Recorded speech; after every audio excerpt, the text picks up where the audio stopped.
All right, guys, welcome back to the Connect Run Club podcast, episode 100. How crazy is that? 100. We thought we would do a special treat for you guys and bring you our very first podcast episode guest. Oh, Lord have mercy. And that was Trey Brush. We've only gotten better since then. Yeah, and it's still two people talking, and you're one of them. So not much has changed, although a lot has changed.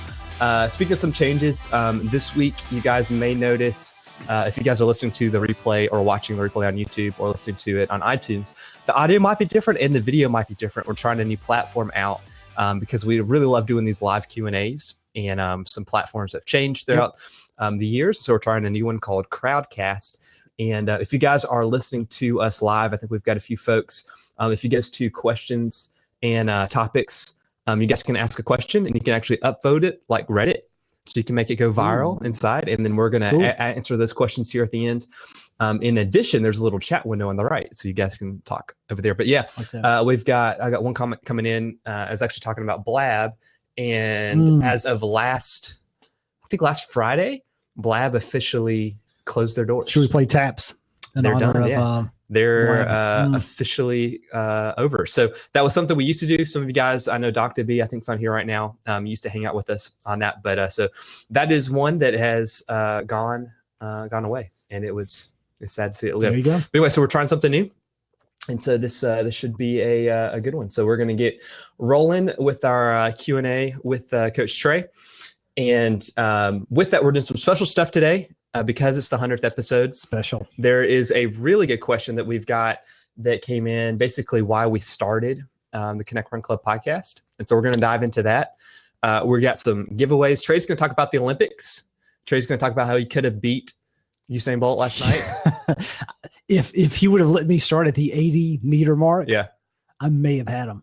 I may have had him. He's still so fast. So, he is so fast. If you guys listen to the replay, we're recording this on Monday, August the 14th? 15th. 15th. And so a lot of fun stuff were happening last night. We'll talk about that. And then we're going to do some giveaways for some Olympic shirts. And so there's some really cool Nike Olympic shirts. So if you guys are actually listening to us live, stay on, because we're going to randomly draw one of your names / we're just going to pick a name, and you guys are going to win either a male or female USA Olympic shirt. So, and I'll share the screen. I think that works on here, and we'll throw it up there. So excellent. All right. Well, before we get into it, if you guys did not know, we were doing our summer challenge. Summer running, summer just challenge, because you didn't just say you have to run. You could do whatever. Yeah. And so how it worked, it was from July the 11th through August the 8th. If you ran 3 times a week, 20 minutes a day, so for 4 weeks straight, you were entered to win a free pair of running shoes of your choice. Hocus Speed Goat. Speed Goat. Yeah, up to a certain amount, and I actually forget what that amount was. I think it was over $100. So we are going to actually give this away right now. And if you guys, we're gonna actually do it. We've got some names. Zach in our office. I was actually trying to pull in on this, but his video camera's broken. But he can still do his web magic. So he has programmed some crazy algorithms. He's literally sending me tons of names. This is just pure sorcery, Zach. And we're going to look at all these people's profiles on Strava and see if any of these folks win. If you guys are listening to the podcast, this might take us a couple minutes. And so there's a really good chance we'll just skip to the winner, because we got to go through and check. But if you guys are watching live, you get to sit through us picking the winner, and then we'll dive into the topics. But we're going to know if you exercised or not. All right, guys, if you're joining us back on the podcast, we are going to dive in. Philip was just our winner, so congratulations to Philip. We're going to have a lot more fun contests going in the fall coming up, so be sure and check out connectrunclub.com for any things that are coming up. So all right, Trey, let's get into the normal schedule for episode 100.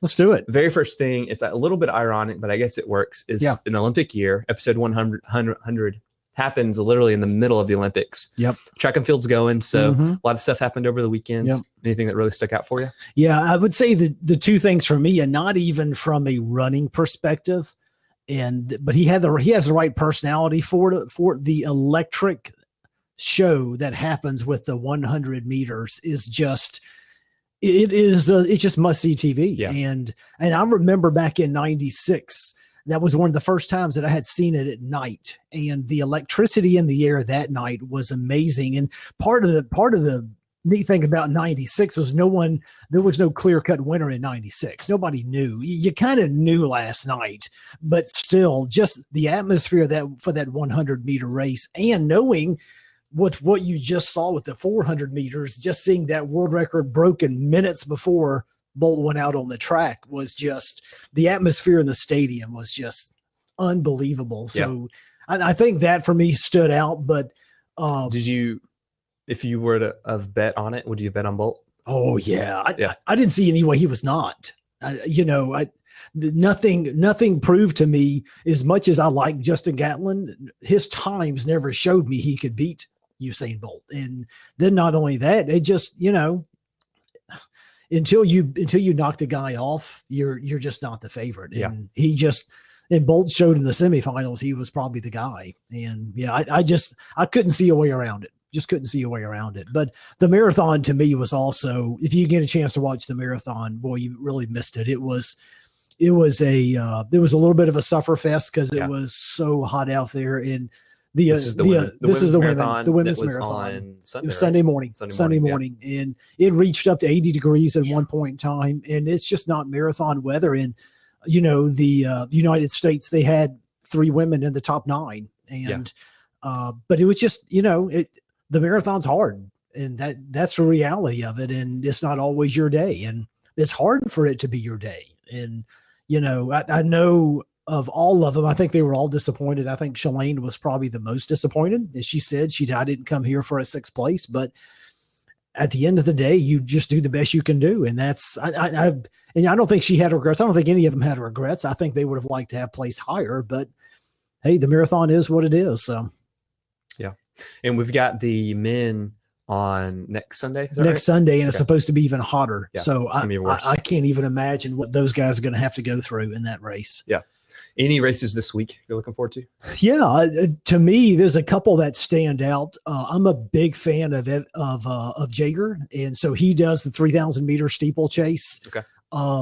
I don't want to spoil it for you, but if you were TiVoing it or something, Emma Coburn ran a phenomenal race today, and so I'm not going to tell you who won, but you'll have to be sure and check that out. But she ran a phenomenal race. I think the other ones that are intriguing to me, the 1,500 meters, that race is just controlled chaos. And so I'm really excited about watching both of those. And, Rowberry for the women and Jenny Simpson for the women, they're going to be very, very interesting if they can get on the podium. Both of them look very good in their heats. And Centrowitz for the men is going to be very interesting. So I think those are the ones that I'm really excited about watching coming up.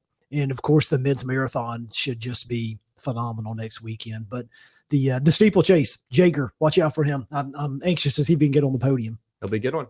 So this week on the podcast, on our interview side of things, we're going to have a fun one with Brian, who is with Dr. Jack Daniels. That's right. The Run Smart Project. Run Smart Project. Mm-hmm. But then next week, we're going to have a special guest on Mario, who covers a lot of the running industry. They used to for the competitor group, and we're going to give you kind of a Olympics recap. So he follows it very closely, and so we'll have some good feedback and just opinions on how it went. So. And he has some thoughts on doping as well. Just a couple of thoughts. Yes, he's very against doping. Yeah, if you guys are not listening, Justin Gatlin got booed as he came into the stadium last night. He did, and then Bolt was just like a rock star. Yeah, so he's so much fun to watch. So. He is. He puts on quite the show. Yeah. He just puts on quite the show. It's fun to watch. So the other one for any of you cycling fans, I was watching the track last night, and Mark Cavendish got disqualified in one of the races because you're not supposed to go down on the inside of the track, and he passed a guy on the inside of the track and got disqualified during the race. So did I see that someone was on a wall? Someone was talking about that. They rode along the wall in the velodrome. Potentially. I wouldn't be surprised. Anyway, well, sweet. Well, all right. So we're going to dive into some of our questions that we've got coming in. We've got actually quite a few. A really cool part about this, if you guys are watching the replay with the Crowdcast embed, if you actually click on the question, I believe it's going to take you right to when we start talking about it. So, but if you guys are on the podcast, just hanging with us. Oh, We yeah. got some questions for you. So Trey, let's go ahead and hit the very first one. This one came in from John Henry Gresb, who we actually had on the phone a couple weeks ago or last week. And he is a blind runner. Oh, is that John? Yeah, I don't think so. I think Sorry, John, you're not blind. No, I'm thinking somebody different. All right. Yep. But John Henry does ask a lot of questions inside of our Facebook group. And if you guys want to join that Facebook group, check it out, connectrunClub.com/Facebook. We got a lot of activities. About 1,000 folks are in there now. But anyway, we thought this was a super appropriate question for episode 100. And that is, why did the Connect Run Club start? So let's see, which one of us wants to answer it? I'll let you go first, and I'll follow up. How about that? So were we doing Connect Run Club before you started? We were talking about Connect We're Run talking Club about it. We hadn't started the podcast yet, right? Definitely, yeah. We had the podcast wasn't even out there as part of it yet. We started the podcast in, I think it was June of 14. 2014. Yeah, so we're a little over 2 years now. And what really happened is, if you guys do not know, we're an event company. We do a lot of work with Chick-fil-A's as well as churches and other local nonprofits. And we put on 5Ks, 10Ks, and half marathons. And so we were doing all these races. Like this year, we'll wind up close to 16,000 runners, 40 something events we'll do this year. And a piece of that was, we've got all these runners, but we really want to connect them back to some type of local community. So for us, we do a lot of work with local churches and some with local Chick-fil-A's. And so we're like, what's something we could put out there to kind of help foster that conversation? So we've got a lot of folks showing up, but we know people have questions.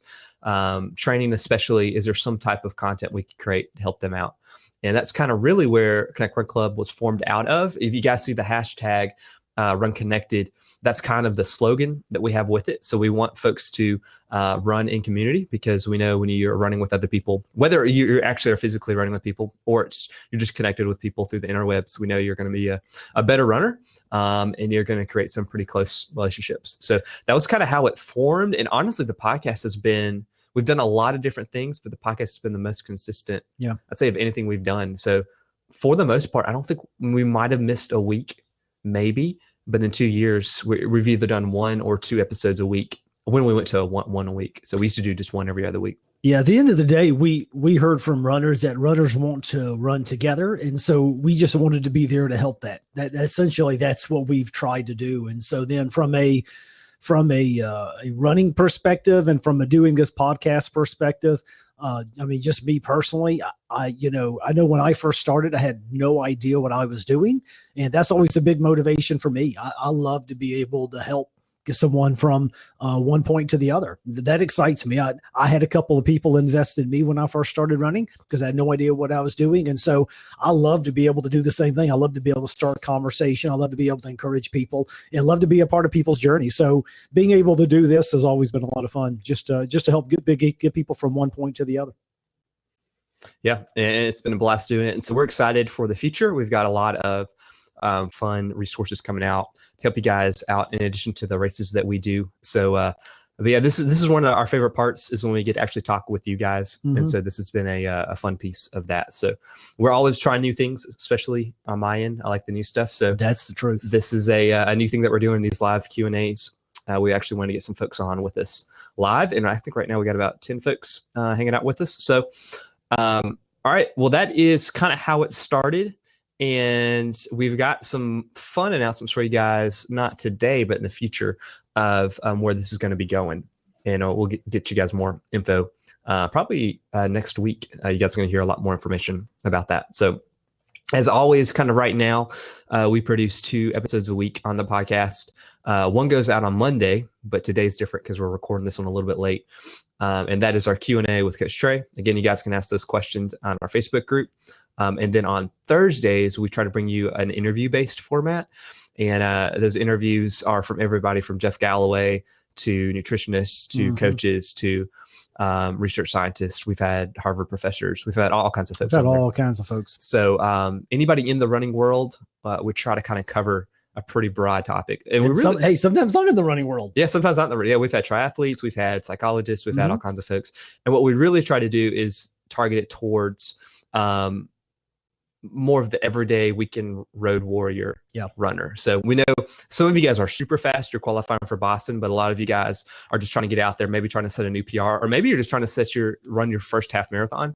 And so we really try to kind of tailor our questions towards that, and just really fun, inspirational stories. So before we move on, I know we did this at episode 50 when Mark was on with us too, but is there a favorite that still stands out to you of our interviews, especially recent interviews?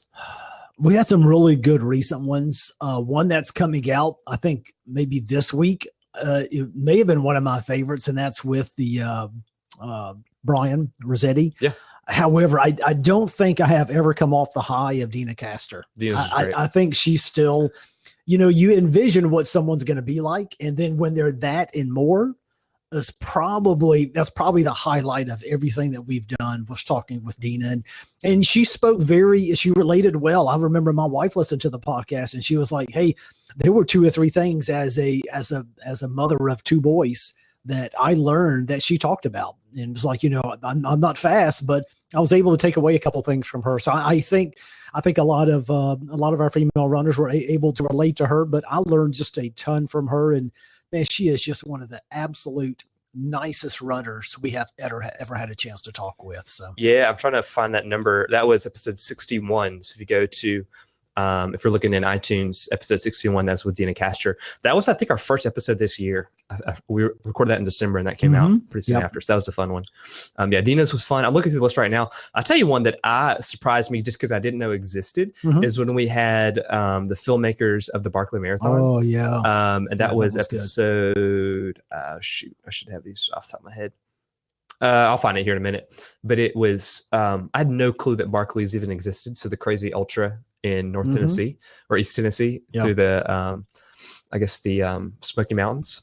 And the race itself was intense, but then the documentary was great. So it's basically them running 3 marathons, but like the elevation. That's the fun run. Yeah. The fun run. Yeah. And then but the elevation changes like Everest. I mean, it's just crazy. And the guy that this year won it his 3rd time, which was a record, I think. So and so they were pretty upset because now they're like, well, I think we've made this course too easy. We've got to mix it up a little bit. Yeah, got to mix it up a little bit. And even we had comrades. That was episode 85. So out in South Africa, we had him on too. And I think something crazy about this whole world has been, I think we've talked to the craziest people that we have, and then there's someone else out there that's even crazier. Like we've got a guy coming on soon that literally has run around the world twice, not just the distance, but like physically ran around the world over a 3-year period.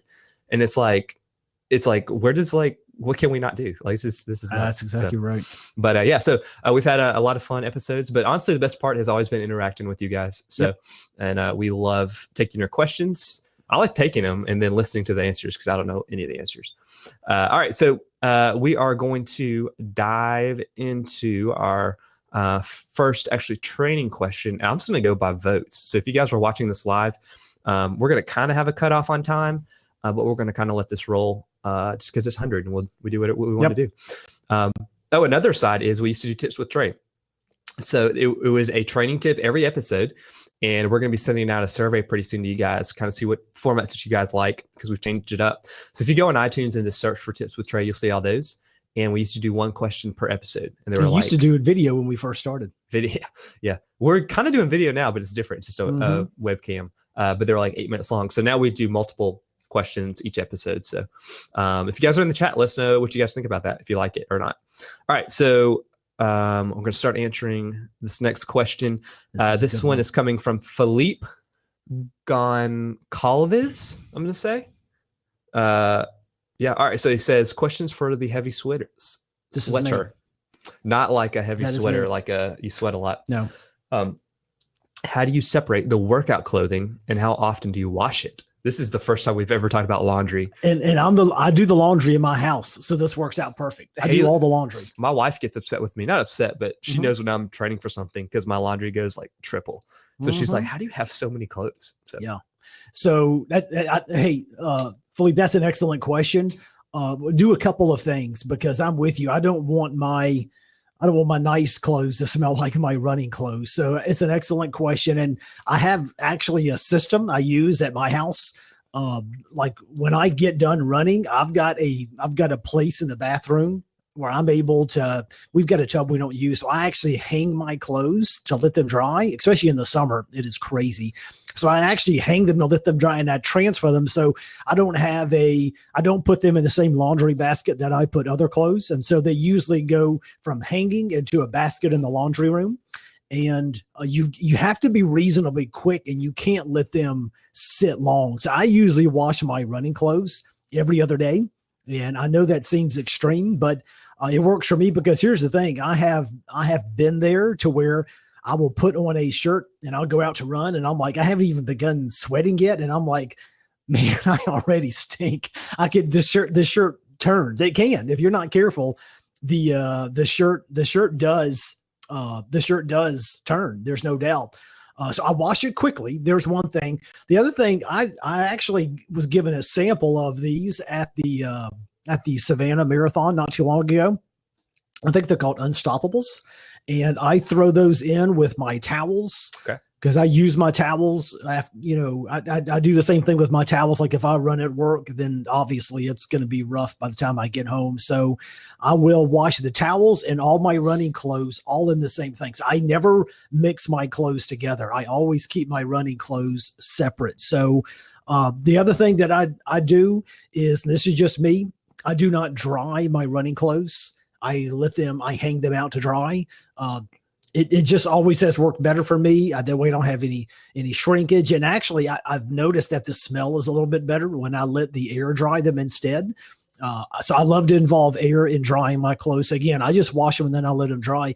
And I tell you what, when I'm operating in those things, I'm able to have my running clothes last a lot longer than they used to. So that seems to work pretty good with me. The biggest mistake that I have made, though, in the past is putting them in a basket, letting them sit there for a couple of days. Whew, you do that, and your clothes will be walking to the laundry room for you. Yeah. It's bad. Yeah, it's really bad. Yeah, I've done that. It's been bad. It's been rough. Yeah, Angela Murphy in the comments says she does the same thing. So that's good to hear. That's not just a guy thing. It's not a guy thing. Girl does. Definitely not a guy thing. Well, sweet. So separate it out and air dry.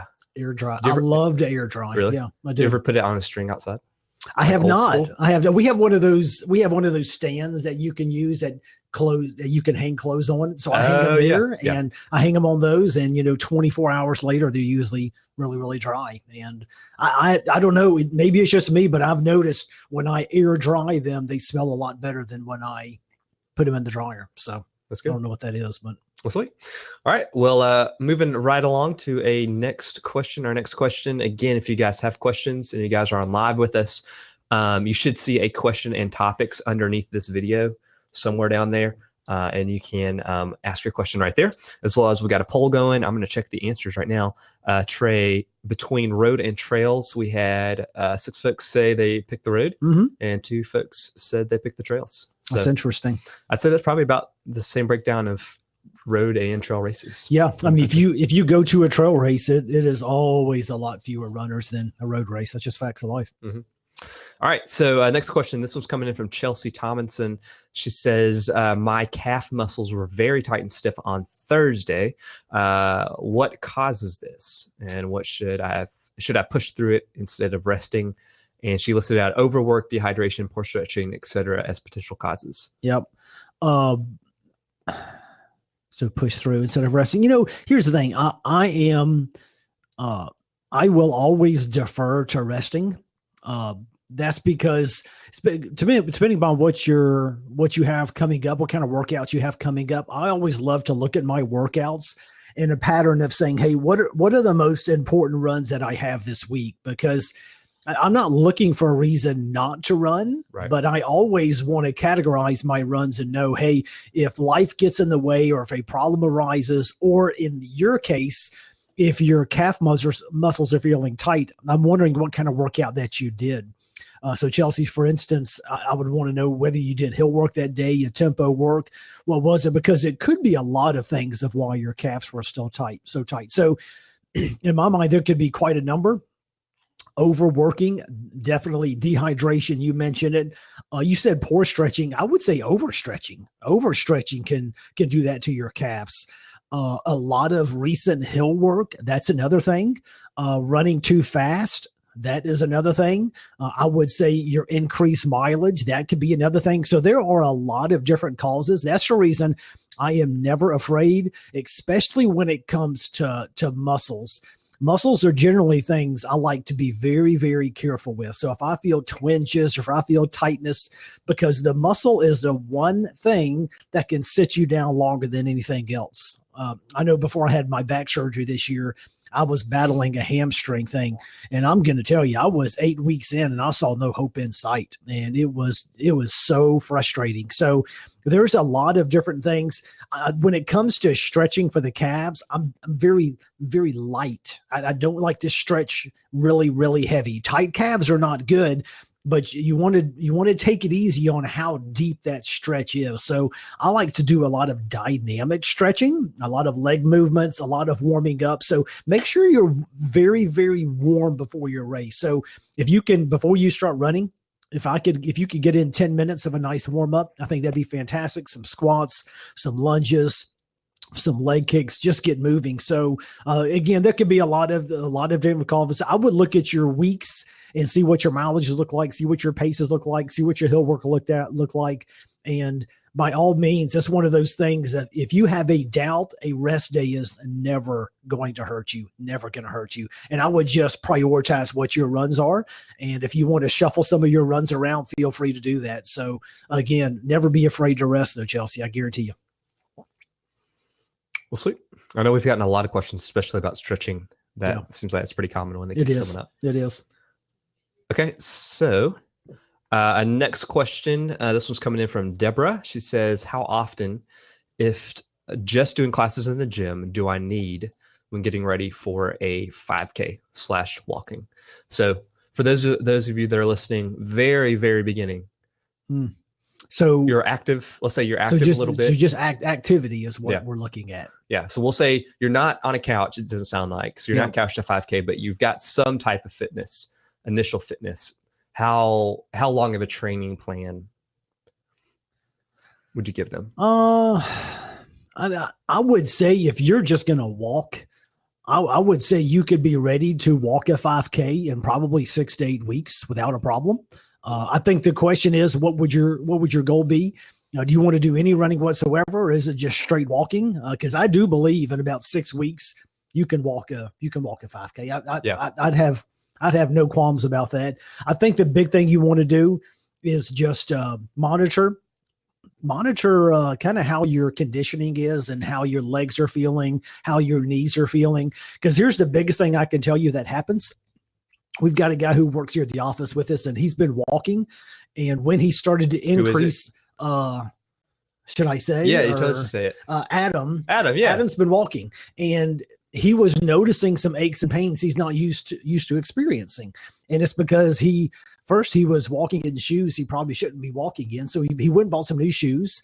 And then he noticed that his distance and his mileage, all because of that, he had different parts of his legs that were hurting. And so just because you're walking doesn't mean you just jump in both feet. I still think there is a distance you need to build up to. So if you're not walking at all now, I would say go out there and do a nice 20-minute walk. And if that feels good, do that for a couple of weeks and increase it to 25 and then increase it to 30. And I would almost do it like you would a run though. I would still have like a long walk each time. So you have your 2 walks in the middle of the week, 20, 25 minutes, and then maybe on the weekend stretch out to a longer walk. Let's try and do a 35-minute walk or a 40-minute walk and then gradually build up. And I guarantee you that's the best way to build up. That way your body is adapting nicely to the work. Because my biggest concern are the knees and the ankles and the joints and all the things that are not used to walking for 45 to 60 minutes. Because I know when I came back from surgery, I was not walking before surgery. I was just running all the time. Mm-hmm. And Lord have mercy, the different stride you take for walking, I was not used to it. It took me about 3 or 4 weeks to get used to it. And so just as I was not used to walking, it's a different motion and It uses different parts of the legs to do different things. And so it did take me a nice adjusting period. So that'd be the biggest thing. Just make sure you're giving your body a chance to adjust, be the biggest thing I would do. That's good. All right. Moving right along. All right. This one, I'm going to need to find a picture for. This one's coming from John Grizz. Yeah, what's this one? All right. Do you know what this is? I've got an idea. It is for altitude.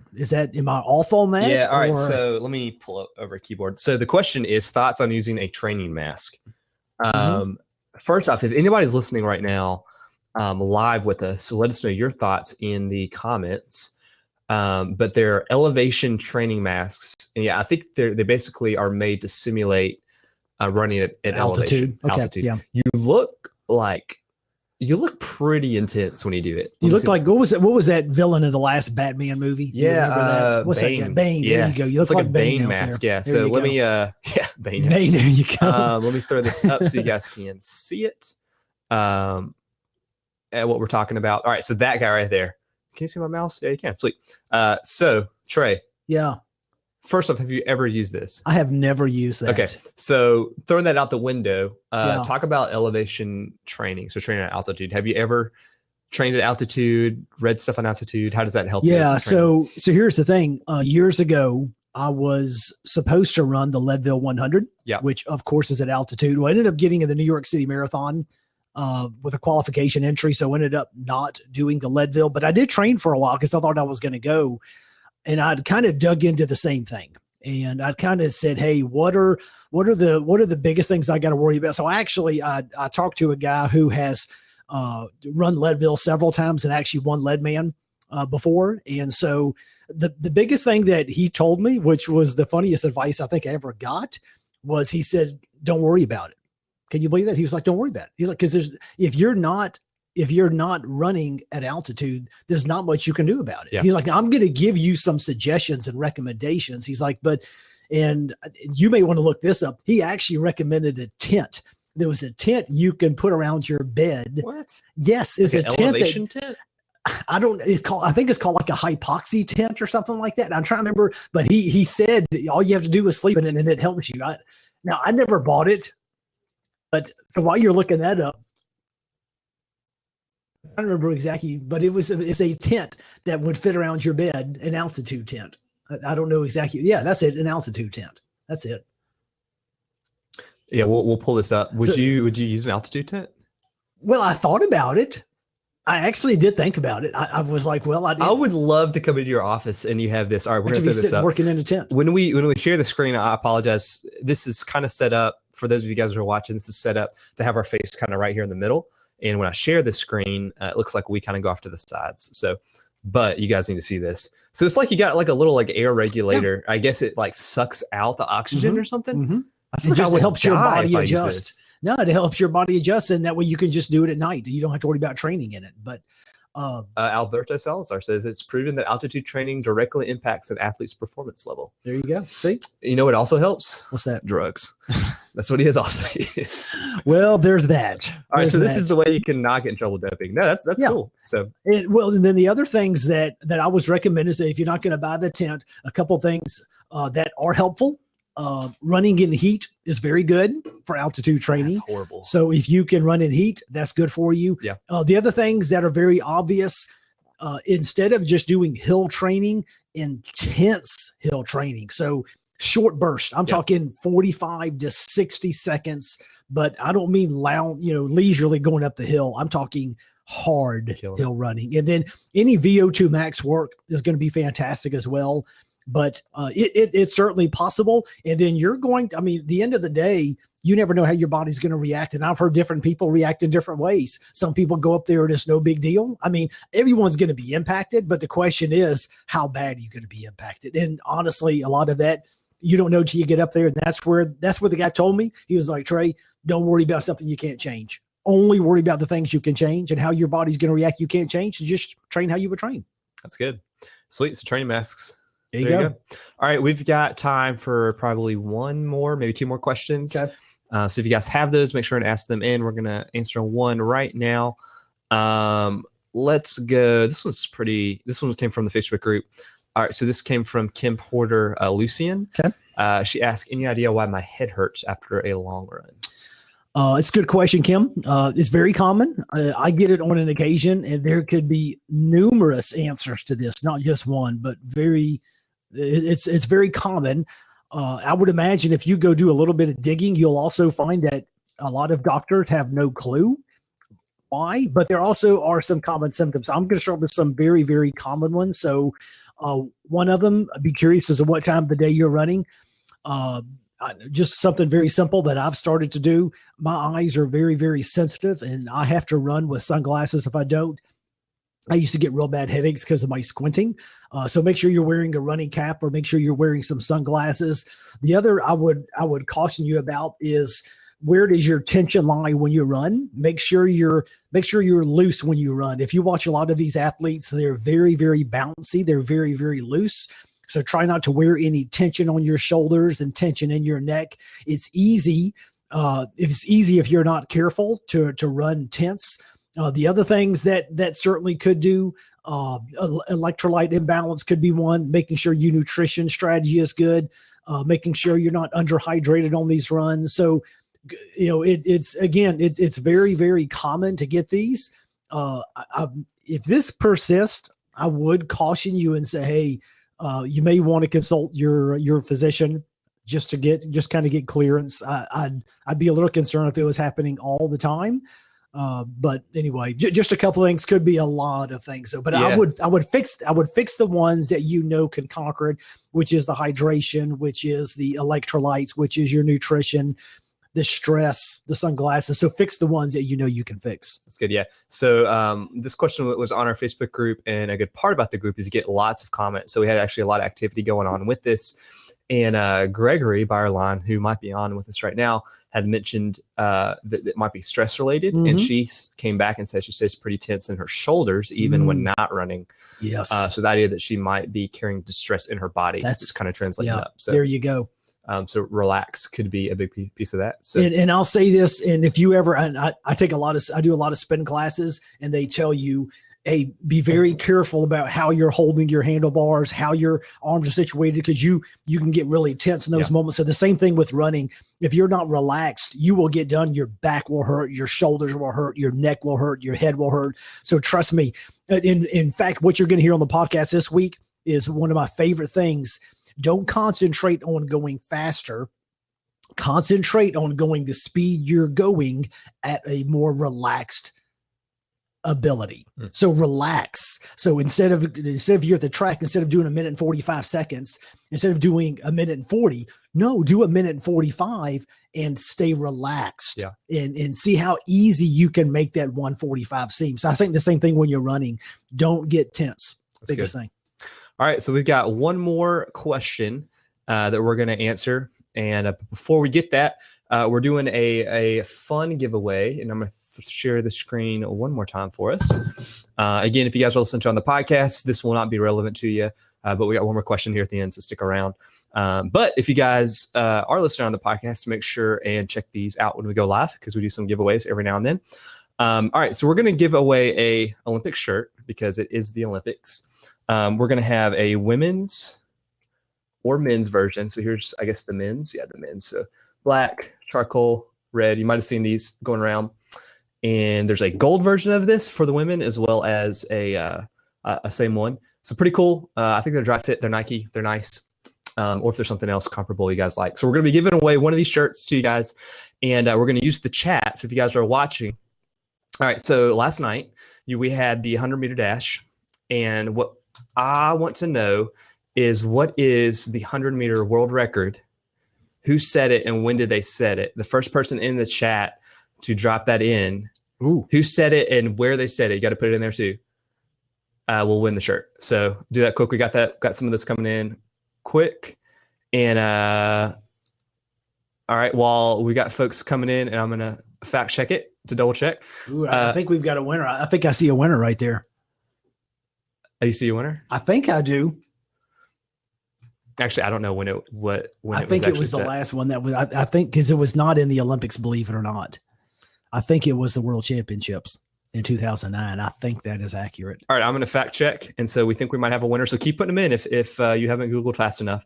In the meantime, though, we're gonna have one more question. And this, let's see. All right, let's do this one. This one's coming in from BJ Lehman. He says, what are your favorite speed or tempo workouts in the last 8 weeks of marathon training? That's an excellent question. I like the last 8 weeks. I do like to dial it in a lot and try and get very, very race specific. And so, as far as both of those, as much as I hate Yasso 800s, I do like the Yasso 800s. I think they set you up well. They help me with my leg turnover, and it is a nice marathon predictor, although I don't put a whole lot of credence into if I can do this, if I can do these laps, I can nail my marathon time. But I do enjoy those. I also like longer speed workout at the track as well. So here's what doesn't help me: 200s and 400s. Those do not help me at the track. I like to do 1 mile. 1 mile intervals or 1 mile repeats at the track. Those I find helpful, but probably more than anything, I do enjoy tempo workouts probably more than anything. The other thing that I do like, especially in combination with my long runs, and this is probably, so if you ask for my favorite workout period is probably a long run with race pace to finish. So instead of doing, I don't get excited about a 20-mile long, slow distance. I will do them every once in a while. But what I really get excited about is maybe a 16-mile run with the last 8 miles at race pace. So that's what I will do. That's what is a great race predictor, because 16 miles is a long run. And if you throw in the last 6 to 8 miles of that at race pace, that is probably the best predictor of marathon pace that I have ever done. So if you want one that'll give you an idea of where you're really at, that is a big one for me. So that's good. All right. So if you guys are wondering, Steven, who dropped it in there, we had a couple folks with the right times, but Steven actually had the first location right. 100 meters, 9.58 Usain Bolt. That is fast. World Championships, so not the Olympics, in Berlin, Germany, 2009. So, Steven, well done, since you signed up, I actually have your email. And so I'm going to send you a link and we'll send it over to you. So congrats on that. But yeah, guys, so join us live. This is something new for us. If you guys like it, let us know. It's a new format. And we like having you guys live. We've missed that part. So goal is to get this into Facebook Live as well. There's a way to stream it in. But our internet's kind of sketchy sometimes. Sometimes it drops a lot, but we hope to get in there as well. So thank you guys for hanging out with us. Love that you guys are interacting. And if you guys are on the podcast, check out our next episode. It's going to be a fun one. And then every Thursday, normally at 3 p.m. Eastern is when we do these live. So this coming Thursday, we've got our next one scheduled inside of Crowdcast. You guys can check that out. Go ahead and subscribe, and we'll send you notifications once we go live. Yeah, and if you have questions that didn't get answered today, you want to ask, Thursday could be your day. So that's true. All right, guys. Well, Run Connected, thank you for hanging out with us since our 100th episode. And if you guys actually in the comments, before we sign off, and you have listened to the podcast, let us know what your favorite episode was or has been. Like that. We'd like to let you know that. So like that. For the rest of you guys, we'll see you next time whenever you're listening. So Run Connected. See you guys.